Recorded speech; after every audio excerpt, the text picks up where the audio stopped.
This episode is brought to you by EFG Holding, a trailblazing financial institution with a universal bank in Egypt and the leading investment bank franchise in frontier and emerging markets. This show, What I Did Next, focuses on people's pivot points in life and how these pivot points take you from one place to the other. Sometimes they're unconscious, sometimes they're done with purpose. And looking at your career and all of the operations that you pioneered, it's hard to pinpoint one or two pivots. I mean, to me, it seems like each one was a pivot, not just in your own life, but in the trajectory of cardiac surgery. If you could pick one or two of these points, which for you would stand out as for yourself important, but also for the specialty of cardiology as well? And that's a very hard question. It is like asking which of your children you love most. Uh, I love them all. And I think each one of them has its own merit. So it's very difficult. But if you say, but what, you must enjoy something because it has had a massive or a large impact, there are things like valve conserving operations for aneurysms. I started that and it has benefited many, many people in different ways after a lot of debate. And the other one is the arterial switch operation in infants and neonates. Uh, that was quite an achievement. It wasn't only me. There was, at that time, ideas mature, and there were many of us working on it, both in South America and almost unknowingly moving in the same direction. And that was quite an interesting thing because there are thousands and thousands. And that process continues today because in Aswan, we still, with my group, pioneer very new operations in truncus arteriosus uh, to try and uh, make it easier and more applicable to the developing world who cannot afford very expensive conduits or uh, keeping the children in hospital for a long time, etc., etc. All that is very Hmm. appealing Hmm. because it saves lives. And it saves lives of innocent people who really do not deserve to die at a very young age. Hmm. Hmm. I'd like to move on, Professor, and talk about the next phase of your life, which came in the mid '90s. You launched the most incredible charity called Chain of Hope, which is going very, very strong now until this day. You retired from the NHS in 2001. Talk to me a little bit. I know that you retired kicking and screaming. You didn't really want to go at all, but the official retirement age had crept up on you. But you continued with your endeavors through the Chain of Hope. Tell us a little bit about your philosophy for that and how it evolved Uh, and where things are now with it. the Chain of Hope is one of the efforts, and it was one of the biggest effort or earliest efforts to actually um, build a sustainable system which serves underprivileged communities and perform research and make sure that all the endeavors, either research or surgery or cardiology, are all done by local people, and that is ensures sustainability. But since then, uh, the biggest hospital is the one in Aswan, Aswan Heart Center, because going on missions for very short times uh, is very useful to pointing out the need and how things can be done. But in the longer term, Aldo Castaneda, who's one of my idols, used to say it is surgical tourism, but it does serve something. The important thing is to have something sustainable for the future, which will continue a long time after we have gone. Hmm. And Hmm. there are efforts. One is a huge hospital just by the pyramids in Giza, and that is will be open early next year. You've got an amazing biography coming out in September and October. In September in Egypt, and in October will be the international release. And I wanted to know what made you decide that this was the right time for you to sit down with the two authors and talk about your life journey. What made you decide that now was the time? That's a very good question. I always maintain that writing a book on autobiography, anyway, uh, is a waste of time for two reasons. One, that something else has to go, and I really, even at my age and my time in life, very, very busy doing many things. So I didn't want to give up something professional for writing the book. Uh, and the second, I was put off, but autobiographies, putting the person himself on a pedestal, because I do not consider myself anybody special. I just am a person enjoying doing his job.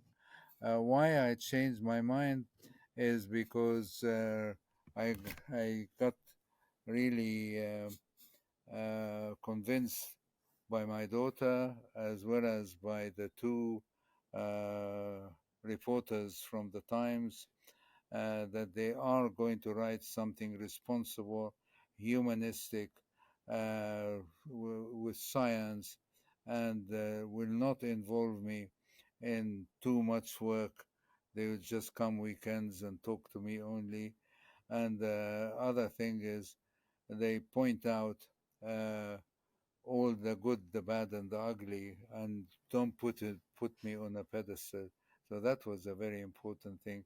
And I saw the writings of the Battle of Britain, showing that they really concentrated on the humanistic part of the Battle of Britain. Not we killed the big, downed all the big planes. Actually, the young pilots of the Spitfire, when they downed a German plane, they ran and saved the German pilots, and that was important to them. And then they asked them to surrender to Her Majesty the Queen, and then they said, "Let's go and have a meal together in the pub." I loved that humanistic Hmm. type of approach rather than Yeah. the macho, So, "I am the so best." There is no best. So that's the, yeah. and the final So point, your of course, visions was were that, aligned. Yeah. yeah, the final point was that when I go around the world, in Yemen, anywhere in South America, in say, I find a lot of young people saying, "We went in medicine just because we knew about you." So I wanted to give them the true story of medicine. It's not an easy journey, but it's really worthwhile. So I wanted to make other people see the value of doing something for the community. So these are Yeah. what convinced me to change my Yeah. mind.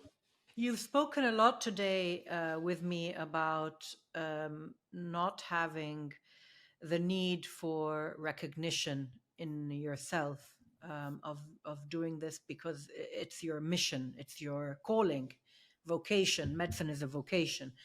But I wonder whether now that you look back on all those, very difficult early years where you were pushing the envelope, do you feel a sense of vindication now that all that you had pushed for has come about successfully, is being replicated around the world? Do you have a feeling of vindication now? Yeah, I have a feeling of satisfaction. Not all of them have been successful, but the majority, and that gives me a lot of happiness. But I still feel that the satisfaction rather than the macho thing that, "Oh, I told you that I am wonderful," that's a really bad feeling, because arrogance is a recipe for disaster. And I tell that to all my trainees, whether they are scientists or clinicians, that if you are arrogant, you think you're at the top of things and you're always right, you will never progress.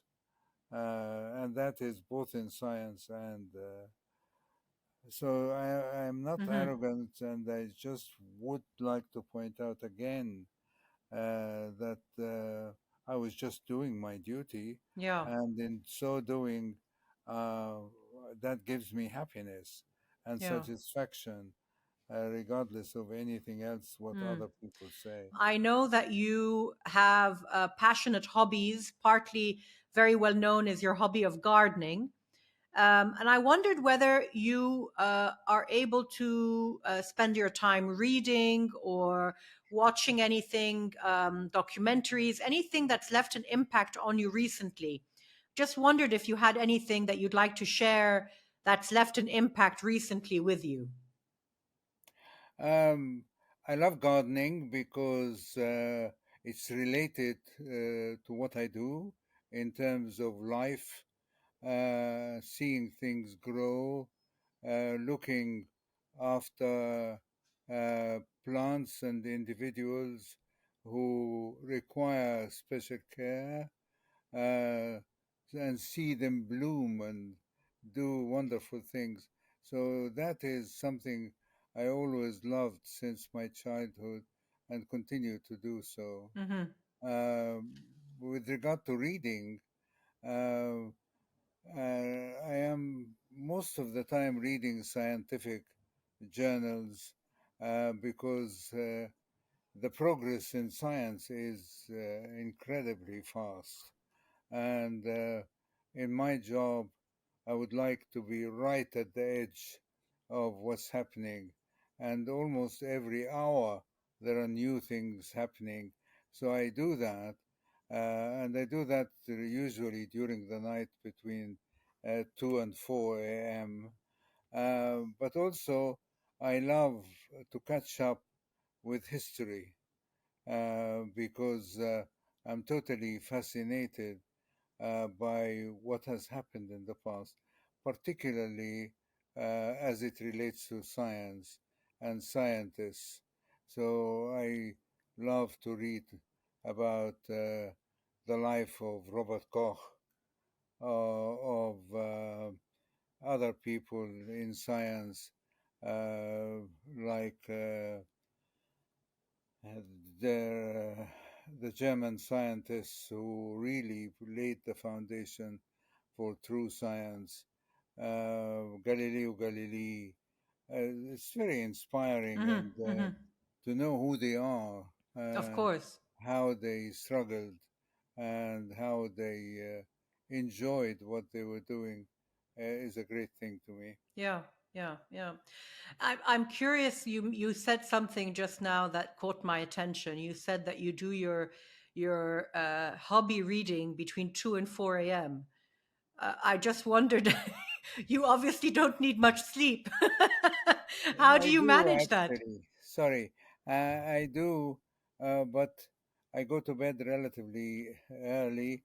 But I wake up just after midnight or 1 o'clock, and instead of wanting to go back to sleep, I start reading and enjoying myself. And I found over the years that that's a very, very good time, productive Hmm. time when things are quiet Yeah. and my mind is even working much faster than Mm-hmm. during the day. And recently, there has been some research showing that interrupting sleep is a good thing in terms of washing the nervous system through the CSF, which stops during sleep. And if you interrupt the sleep, the washing starts again, and is a very good thing for memory. These experiments were done in rats, but they're very convincing that Mm-hmm. sleeping long hours is not a good thing, and Yeah. interrupted sleep is a good thing.